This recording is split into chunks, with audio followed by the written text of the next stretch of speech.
Hello and welcome to episode 7 of Just Branding.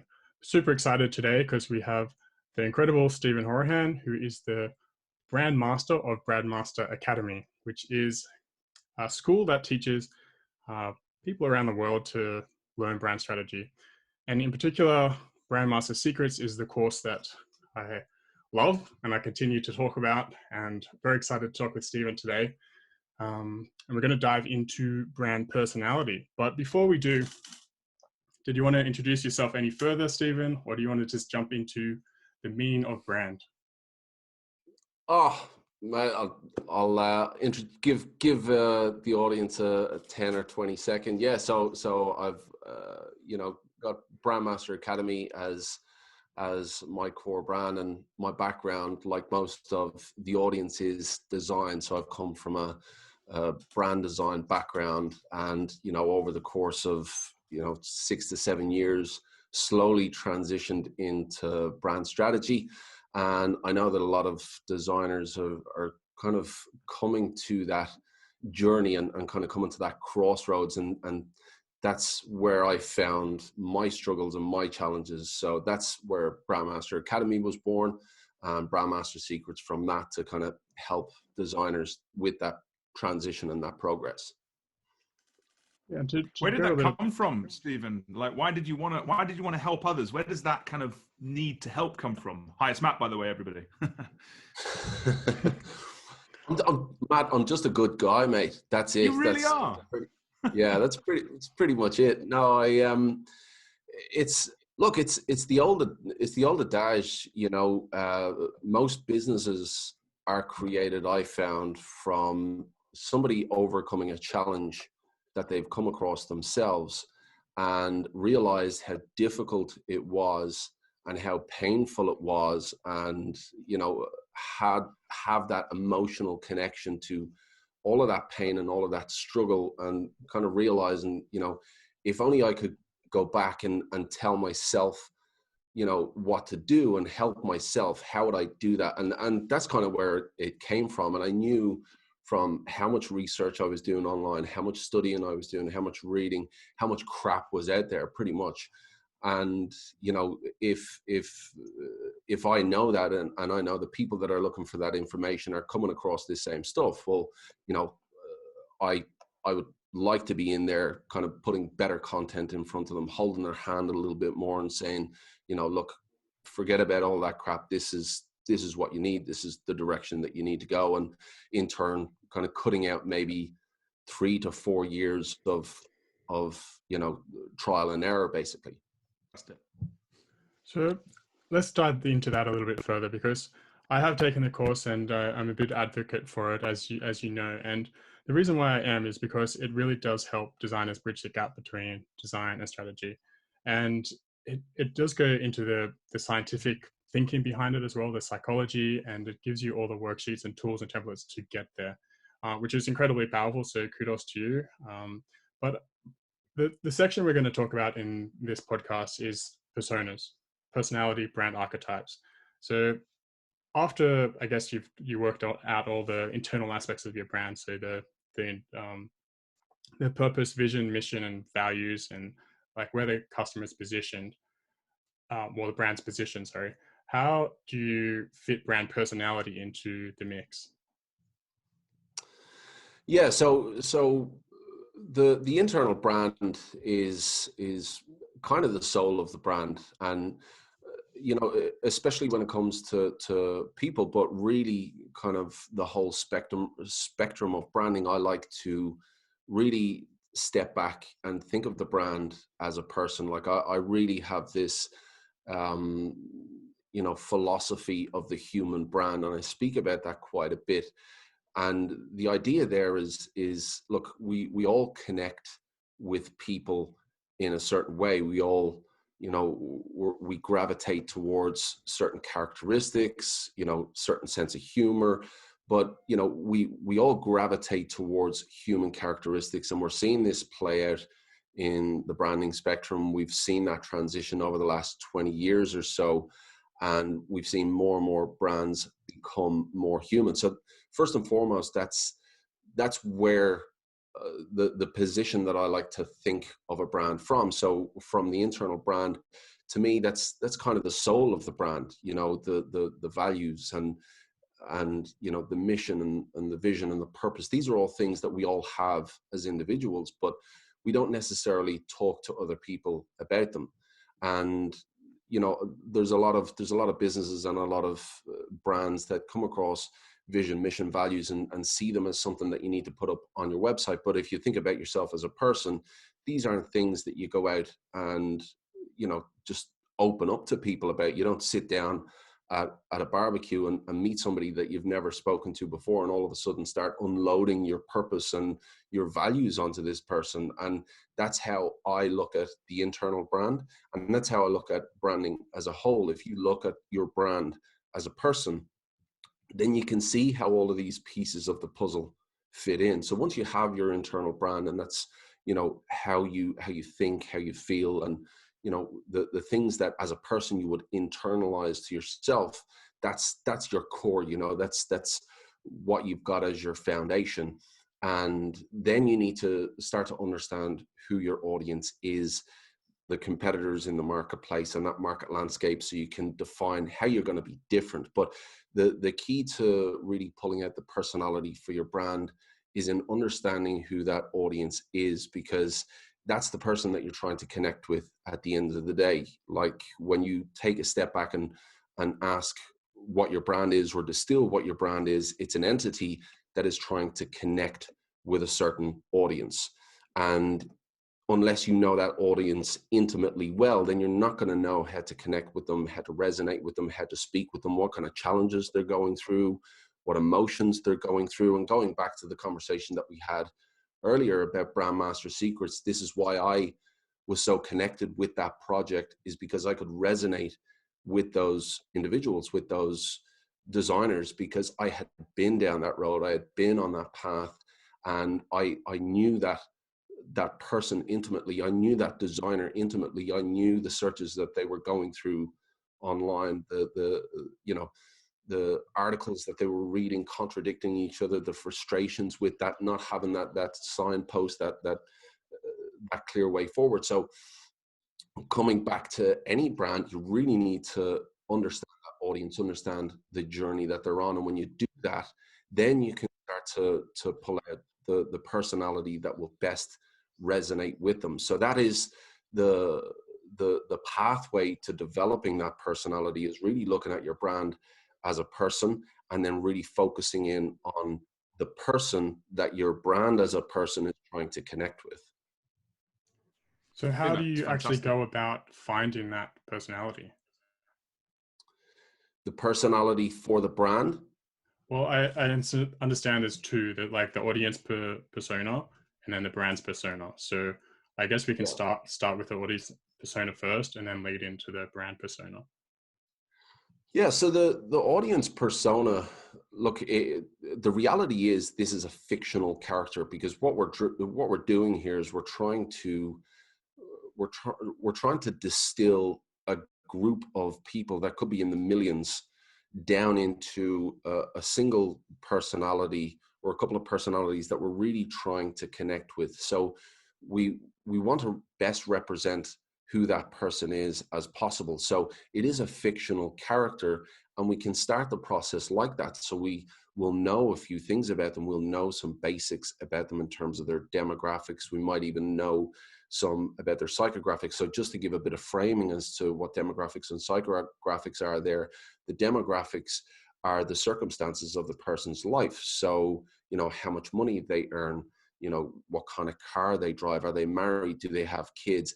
And then the psychographics are more about, you know, their behaviors. So what kind of magazines do they read? What kind of sport do they like? What do they do on the weekends? What restaurants do they go to? What food do they eat? That kind of thing. So we can make an educated guess as a starting point as to who this audience looks like. And that is the starting point, by, you know, painting in that silhouette of what this audience looks like. Now, once you've done that, you're really still only at the starting point now at this stage. You need to go out into the marketplace and get a bit more detail about who that person is, and make sure that your assumptions are correct. Your assumptions about their demographics are correct. Your assumptions about their psychographics are correct. And a place that I like to look are my competitors and their followers on social media. So you can jump on to their page and see their followers, and see the conversations that they're having, and have a look at their profiles, and really have a look at who this person is, what their lives are like, what do they follow. So there's a lot of information that can be found online, but on a basic level, it is a fictional character that you need to, as best as possible, fill in the fiction with fact. Okay, great. So that's the audience persona. Well, how do you make Yeah. the connection from the audience persona to the brand persona? Like, how is that connection made? Yeah, so we want to create a personality. Now, just as just for a bit of perspective here. So if we were to talk about a personal brand, for example, now I know that brand personality and personal branding, there is some confusion out there as to, as a personal brand, should I create a brand personality for myself? Well, the answer is no, because, at the end of the day, when you're building a personality for a brand, you're trying to create something that's not already there. When it comes to personal branding, there is a personality already there. Now, you can link the characteristics that your audience are attracted to your own personality, and accentuate those characteristics to be more appealing to that person. But the perspective there is that with a personal brand, the personality is already there. It's just a case of pulling out those characteristics and matching them to that audience, and accentuating those. When it comes to a business and a business brand, you're trying to create something that isn't already there.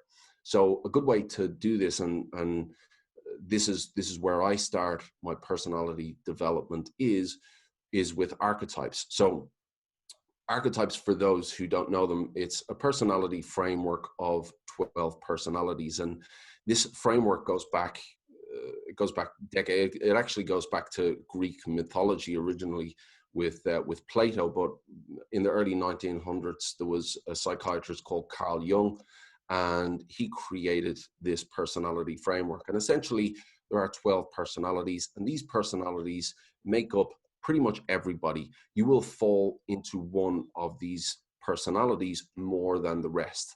So it's a set of behaviors that we all instinctively know. And if you're able to identify your audience and what their desires are, then you can, using this archetype framework, you can map them to an archetype that will be most suitable to that audience, that will appeal to that audience most. So that's where I start. I start with the archetypes by first understanding the audience, and then mapping an archetype that will be best suited to speak to that audience. But again, this is still just the starting point, because the archetype framework is just a framework. It's just a guidepost for you to understand the kind of general direction that your personality should go, but it's not a fully formed personality. Because, look, at the end of the day, if you think of a personality framework and you think of 12 personalities, well, you think to yourself, well, I'm an individual. Like, one of those personalities, they might be closer to me, but I'm myself, I'm my own person, and I would differ to even the one that I'm closest to, because I'm an individual. And it's the same when it comes to brands. Yes, you define which archetype would be best suited to appeal to that audience, but you develop that out. Then you give it opinions, you give it an outlook on life, you give it a tone of voice and a way that it's going to speak to that audience to really appeal to who that audience is. So I know there was quite a lot of detail in that, but just to distill it, you define who the audience is, you understand their personality, you use an archetype framework as a basis to find a direction for your personality, and then you develop that personality out with fine detail so it feels like a real person. I think that's absolutely fantastic. I think just if I may just, crowbar myself in here just for a second. I think I just wanted to say that one of the benefits that I've found, and I don't know if you found this, Stephen, in using archetypes is particularly has high value when you're working with a client who might have, some of my clients have had 12 business leaders in the room, for example. And they're very much used to talking data, and they're talking, all the really dull, business-y stuff, very important stuff, no doubt, but quite dull, quite dry. And then if you run a session on archetypes, and you line up the 12 archetypes and you explain them, and then basically get them to break into groups, select the archetype they feel best represents their current company circumstance, and then pin them up on the wall and talk them through and then vote on them. I found that people absolutely love that, because what it brings is alignment. And I think that's one of the great things. But as you say, that's just the basics. That's just the framework. You've then got to go further. Before we go further and quiz you about adding some depth, I just wondered if it would be useful for the audience, perhaps who haven't come across archetypes or used them at all, if you could just give us like maybe a couple of examples of an archetype, and then how maybe a famous brand or something that we might understand, so that people can kind of connect the theory with something practical. Yeah, absolutely. So the 12 archetypes, let's see, I'm going to test myself here to see if I know them off the top of my head. So you have the outlaw, the magician, the hero, the lover, the jester, the everyman, the caregiver, the ruler, the innocent, the creator, I missed out there before the innocent, the sage, and the explorer. So an example, let's take hero as an example. So the hero has a collection of characteristics. Okay, so we all know heroes from movies, and so going back to the archetype framework, Carl Jung developed this in the early 1900s, but then this was taken into The Hero's Journey, which was a book by Joseph Campbell, which is what a lot of stories are based on. So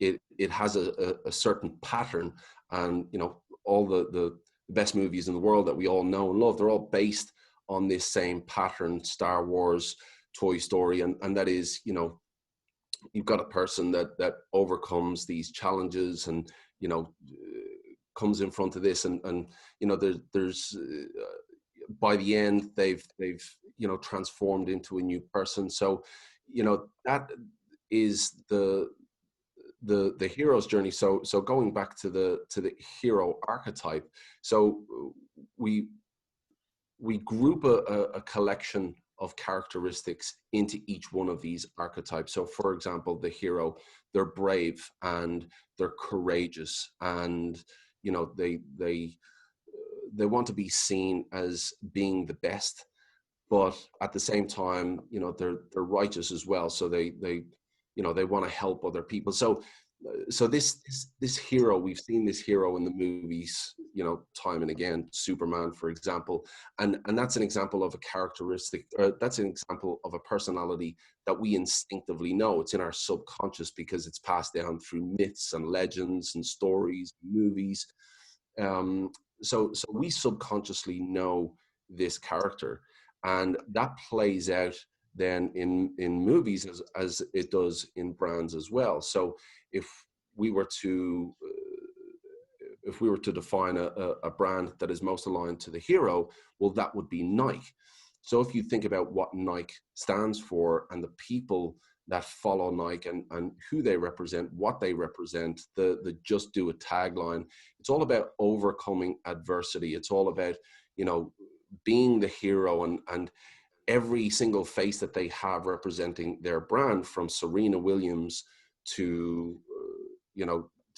Tiger Woods back in the day, Michael Jordan, these were all heroes. These are all modern day heroes. So that is an example of an archetype and a brand that is represented by an archetype. And the idea here is that you know who your audience is. Your audience are people who are, they're brave. They want to take on the challenge. They want to overcome adversity. They want to, and this all plays into the products that they have and where they use those products, whether they're, wearing a pair of running shoes on track and field or a pair of football boots in a game of football. It's all about this competition and they want to win. So the brand is tapping into those characteristics of who the hero is in order to align themselves with that specific audience. Absolutely. I think that you've just explained that really, really well. And the psychology behind it's, fascinating. I think Carl Jung calls it the collective unconscious, like that we're all connected cross time, cross culture, cross location. We kind of, it's just like a human instinct to kind of connect. And the other thing I thought was brilliant that you brought out there was that really these archetypes, they're kind of amplified in stories. So if you're a designer and you just started to sort of get to grips with these and you are introducing them to an audience of, say, business people, a great way to do it is to kind of talk about the archetype and then connect it with, for example, a character in a story like you just did with Superman, for example, and then connect it to a brand. And then people kind of go, I get it. Like one I use is, I like a lot, is the Explorer. So you talk about the Explorer taking people to new experiences and guiding them there. And then you think about the North Face as a brand, in terms of characters, you've got like Indiana Jones or Lara Croft. They're always going to a new place, discovering something new. And we like to follow them on their journey like a Sherpa up Mount Everest. And once you started talking like that metaphorically, people kind of get it, and then they see, whoa, is that us? Is that what we want to do? And that's what aligns them. So that was fantastic. Thanks for sharing. Absolutely. And just to follow on from that as well with what you touched on before with the conversations that you have with the C-suite, when it comes to emotional branding and speaking to a specific audience with emotion based on who they are and based on what they believe, that then translates into your communication with your client as well. So if you're able to, like with your brand, show your client empathy and connect with them on a human level, so be able to use metaphors, be able to use stories, to be able to use analogies to educate them and inform them about the brand that they're trying to build, well, then they'll feel a much stronger connection to that brand and they'll feel a much stronger connection to you as well. So yeah, that's fantastic, as Matt would say. I love it. But I want to bring this back down to earth a little bit, because we're talking about some big brands here, and like Nike and Superman and all of that. But how can small business apply this to their business, and how can they bring personality to life in their brand? Look, regardless of, yes, the example that we have given is a brand like Nike, but let's strip it back down to the person-to-person scenario. If you meet somebody, that you've never met before, it doesn't take you long to weigh up whether or not this is your type of person or not. And that's all based on the language they use, the tone of voice, what their interests are, how they present themselves, the characteristics they display, because as humans, that's just what we do. That's how we connect with people. So whether you're Nike or whether you're a startup, it is the exact same thing, because at the end of the day, you're trying to appeal to a certain person. You're trying to, to be more relatable. So, and what you're finding now is that big brands such as Nike, they're trying to come across like smaller brands. They're trying to, they believe that smaller brands have this advantage over them, and that they can be more personal. They can be more relatable, because in a lot of cases, a brand will have positioned themselves to a very, very specific niche. Whereas, Nike or Apple, they're appealing to half the world. So, so when it comes to small businesses or big businesses, it doesn't matter. How we connect as people is all the same. It's all based on characteristics and based on how you display those characteristics. So when it comes to a small brand, how are you presenting the copy on your website? Have you considered the characteristics in your logo design, in your color palette, in your typography, in your image style? And then how are you connecting with your audience through social media? What stories are you telling? These are all really, really important considerations, whether you're a big brand or whether you're a small brand. So it really doesn't matter. It's across the board. Your audience is human at the end of the day, whether your revenue is in the billions or in the hundreds of thousands or in the thousands. Your audience is a person, and how you speak to them will determine whether or not you resonate with them. Whether or not you resonate with them will determine whether or not they take action or they feel drawn towards your brand. Some words of wisdom there, out from the horse's mouth, Stephen. Thanks, mate. So I was going to ask another question about brand archetypes and customer personas. So in the past, I've used customer personas and created these, personas based on like demographics and psychographics and all of that. So how are they different to the archetype system for people that are more familiar with that, like persona, tool? Or how can you mix them together? So just let me make sure I understand the question. How are customer personas and audience personas different to archetypes? Yes, and can they be used interchangeably? No, they're not used interchangeably. They are distinctively different. Mm-hmm. So the persona, whether it's the customer persona or the human persona, is a fictional character. It's a fictional person that represents either the person that the brand is trying to connect with or the person that the brand is. The archetype is the framework, the personality framework that we use as a tool to better understand either A, the audience, or B, the brand and those personalities. So we do use archetypes both with the audience and with the brand, but the archetype is the baseline foundation for each of those. Does that make sense?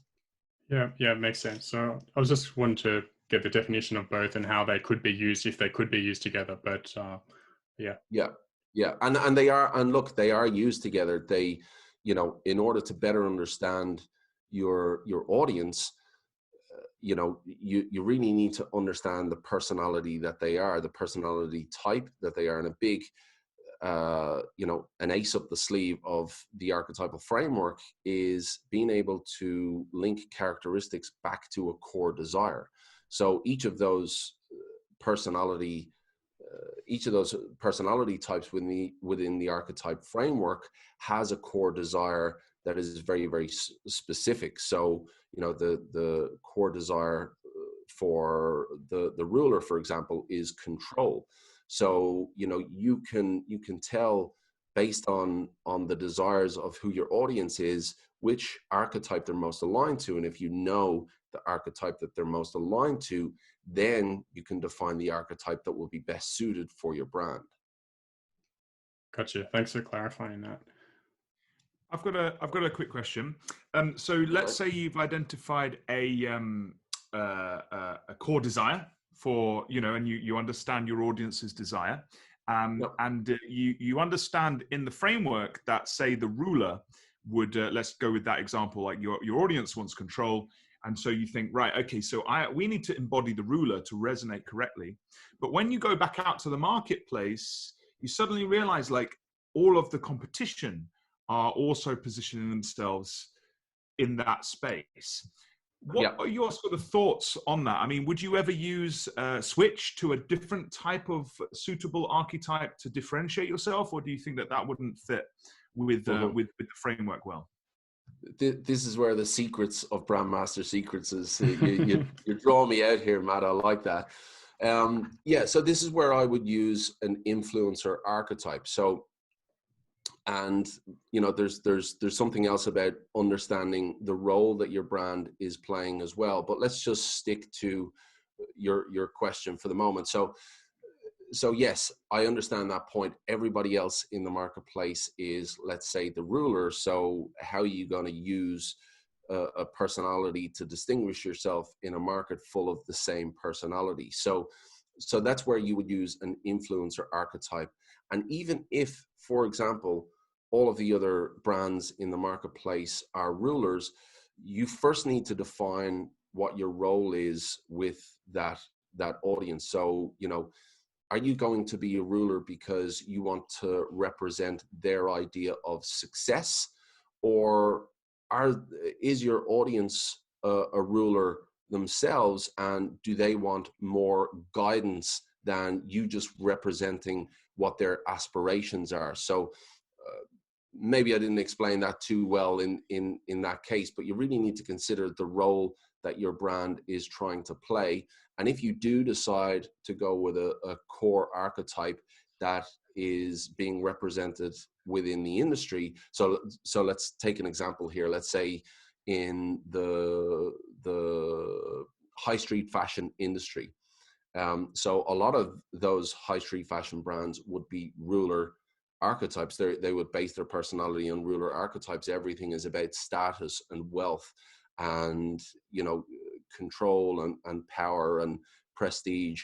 And all of your competitors in the marketplace are based on the same personality. But again, with every question that I got to do with personality, I always bring it back to the human example. So in a room of other suits, you might see somebody in there and you want to try and appeal to them, but you can see past just the status and the wealth, and they might display a characteristic that tells you that they're interested in travel. For example, they might have a bit of explorer in them.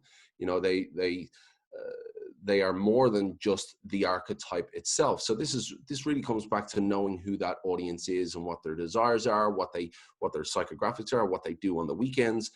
Yes, during the week they sit in big leather chairs and they wear suits and ties, but on the weekend, what do? They might have a Jeep and they might go to the mountains. So they might have that explorer archetype within them. And in that case, you might decide that you want to use the ruler archetype to appeal to their core desires, but then you might adjust your personality slightly. So you might adjust the look of your brand, you might adjust the tone of your brand, the language of your brand, just ever so slightly to appeal to those other characteristics. So again, always coming back to the human side of things. Brands and personalities, they're not two-dimensional. The framework is two-dimensional. You need to break out from the framework, use the framework as a guide, and develop out a real personality that feels like a real person, and it's not just based on a handful of characteristics that are cherry-picked. Does that answer the question?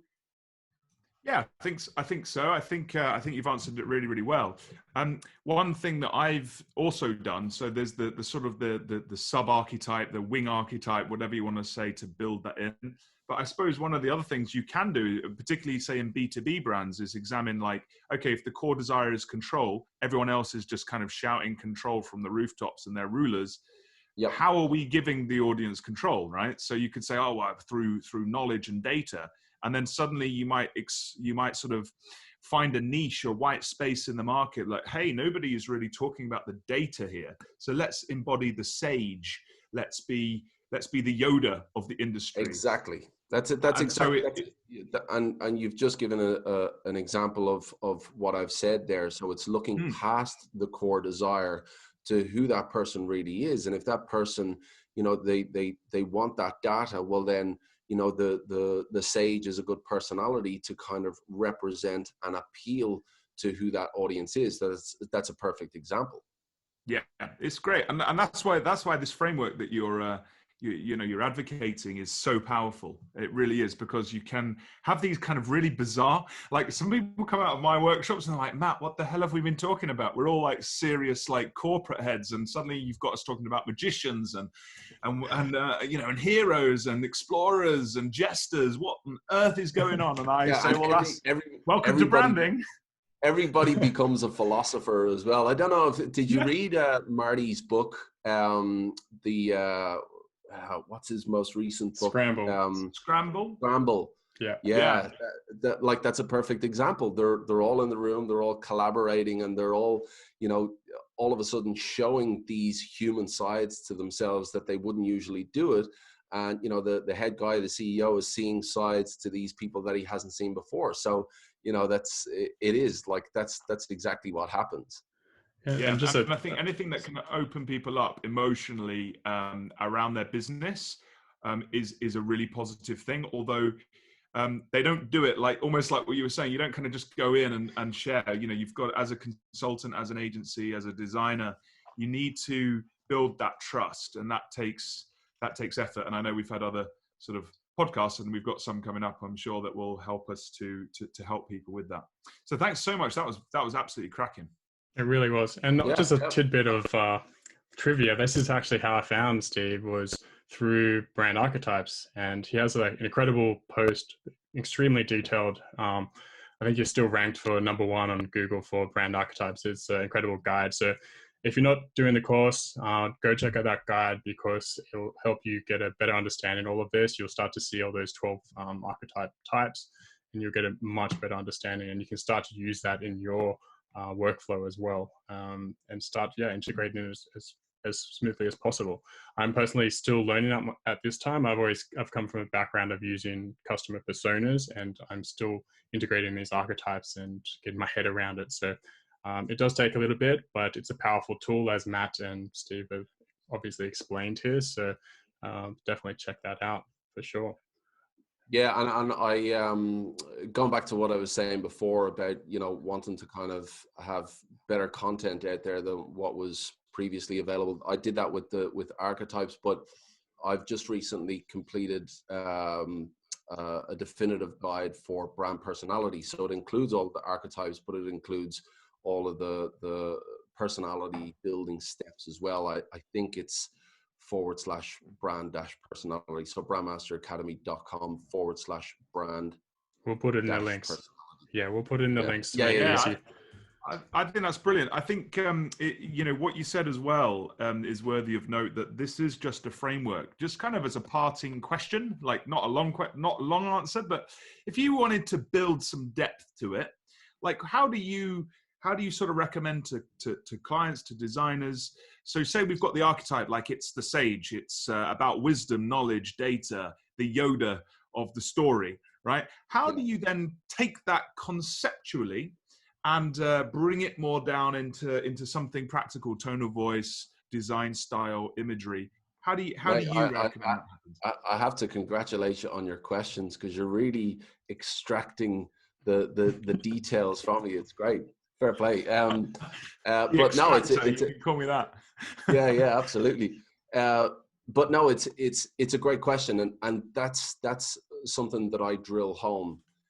So when it comes to audience personas, a lot of people preach demographics and psychographics. I preach that as just the starting point. When it comes to personality, a lot of people preach archetypes. I preach that as just the starting point. These are real people. Essentially, what you're trying to do for your brand is to build a real person, something that's relatable. If you handpick, cherry pick a handful of characteristics to try and relate to a certain person, which is what most, kind of brands that tackle this half-arsed would do, then that's not a relatable personality. You really need to draw out the detail, like a good story. A good story is good because, you feel like you're part of the story. You can, the author goes into great detail to set the scene and the frame, and, you feel really connected to the story because of that detail. And it's the same when it comes to brand personality. You really need to bring your personality to life. and to ask some questions to this fictional personality. So, what's your opinion on the industry? How would your brand answer that question? Knowing what your brand tone of voice is, because this is part of the development of your brand personality, knowing what the tone of voice is, knowing the characteristics that you want this person to display, and then having a visual picture of what this person would look like. How would this person then answer these questions? And that's where you can really kind of bring it to life and start to feel like it's a real person. And if you are documenting this and using this as a brand management tool, and you're handing this over to, let's say, a copywriter, for example, then, that copywriter jumps right into that copy and goes, I know who this brand is, and I can represent this brand perfectly regardless of my writing style, because I have all the information here that this brand needs to represent, that this brand, the characteristics that this brand needs to portray. And that's how a brand personality really comes to life, beyond the archetype, beyond cherry picking characteristics. So the audience feels like it's an actual person, they feel connected to it. I love that. So like ask questions of your fictional brand. Like, what's your view on the market? What do you believe about Donald Trump? Stuff like that. Exactly. And that's it. And, the more industry specific questions you ask, the more you'll be armed with that kind of language and that kind of, and some of that can go directly onto a website. But then, taking a step back from the industry itself to really, ask the brand, who are you as a person? Because we're doing that with the audience. We're saying, who are you as a person? To say to the brand, well, who are you as a person? And this goes back to what I said before. I really feel that we're in a transition at the moment, that we've gone from where we were in the kind of mid to late 90s, when the millennial, kind of found its voice. They got into chat rooms, and all of a sudden they had a voice. And, then social media came along, and this power shift changed from brands to consumers, and brands were forced to adapt to become more relatable, because the consumers were then calling the shots. That was the beginning of this human brand revolution. And I feel that brands now have evolved to this place where they're becoming more and more human every single day, and to the point where big brands are trying to be smaller brands just so that they can relate on a human level. So yeah, I really feel that this is definitely the present and increasingly the future. Brilliant. Well, you're definitely the perfect person for this episode. It's been a real treat. Thank you for sharing all your insights into archetypes and brand personas. Yeah, it was really, really incredible. So thanks again, Steve. Yeah, I think I'm a closet fan when it comes to personality. I didn't realize that I was I had all this in the back of my noggin. Well, thanks for sharing, Todd. It's a good noggin. It's a good noggin. Right. Thanks so much, Stephen. Yeah, thank you. Fantastic. We'll wrap it up here, and yeah, we'll keep you posted. Thank you everyone for listening. If you have questions, as always, let us know, and we'll see you next episode. Thanks, guys. Cheers, fellas.